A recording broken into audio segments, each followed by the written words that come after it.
প্রথম বিশ্বযুদ্ধে ব্রিটিশ কর্তৃক ব্যবহার করা ট্যাঙ্কগুলোর মধ্যে ছিল পুরুষ ট্যাঙ্ক এবং নারী ট্যাঙ্ক। মজার, তাই না? ব্যাপারটা কি আপনারা জানতেন? হ্যালো ভিউয়ার্স, ইতিহাস নিয়ে আমাদের এই শোতে আপনাদের সবাইকে স্বাগতম। আমি বিপি আছি আপনাদের সাথে। সাথেই থাকুন, আসছি একটু পর।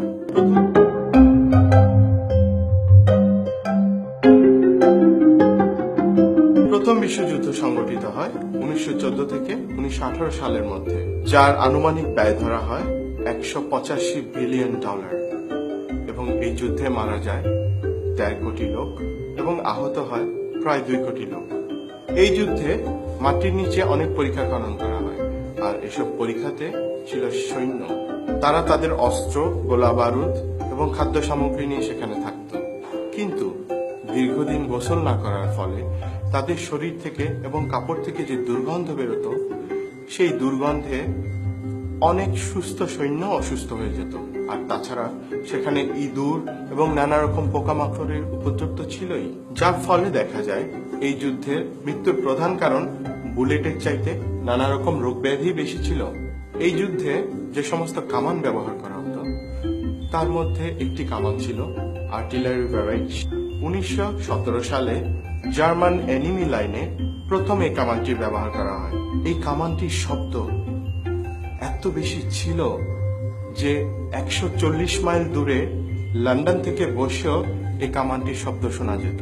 এই যুদ্ধে ব্রিটিশরা একটি মাইন বিস্ফোরণ করেছিল বেলজিয়ামে, যেটি তৈরি করা হয়েছিল 45 টন এক্সপ্লোসিভ দিয়ে। এই মাইনটি বিস্ফোরণের ফলে সেই স্থানে 40 ফিট গভীর একটি ছোটখাটো হ্রদের সৃষ্টি হয়েছিল, আর যার নাম দেওয়া হয়েছিল full of peace, peace and war.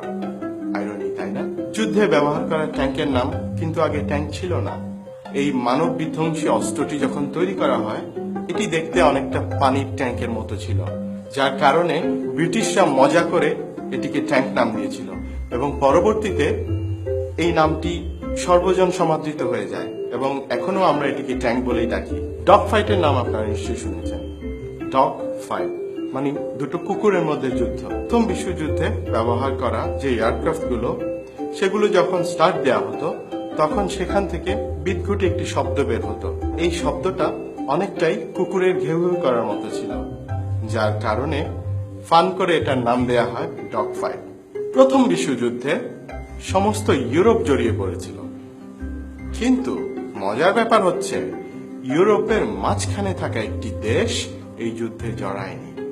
বলুন তো দেশটির নাম কি? ঠিক ধরেছেন, সুইজারল্যান্ড।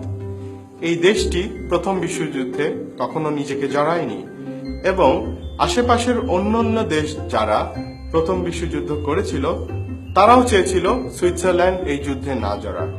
তার মূল কারণ হচ্ছে সুইজারল্যান্ডে সারা পৃথিবীর স্বর্ণ ছিল এবং অর্থ জমা ছিল, তাই তারা কখনোই চায়নি সুইজারল্যান্ড এই যুদ্ধে জড়াক। প্রথম বিশ্বযুদ্ধে জার্মান একজন সৈন্য ফ্রান্সে আহত হয়, এবং আহত অবস্থায় সে নিজেকে বাঁচিয়ে ব্রিটিশ ফোর্স থেকে বেরিয়ে যাওয়ার চেষ্টা করে।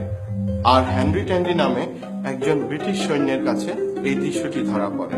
তাকে মারার জন্য অস্ত্র তাক করে হেনরি ট্যান্ডি, কিন্তু পরে কি মনে করে যেন তাকে আর গুলি করেননি হেনরি ট্যান্ডি। আর আহত এই সৈন্যটি কে ছিল জানেন? 29 বছর বয়স্ক অ্যাডলফ হিটলার। পরবর্তীতে হিটলার নিজেই এই ঘটনাটি স্বীকার করেন। প্রথম বিশ্বযুদ্ধ নিয়ে এই ছিল আমাদের ইন্টারেস্টিং ফ্যাক্টস। আশা করি আপনাদের ভালো লেগেছে। পরবর্তী পর্ব দেখার আমন্ত্রণ রইল। আশা করি দেখতে ভুলবেন না। ভালোই থাকুন।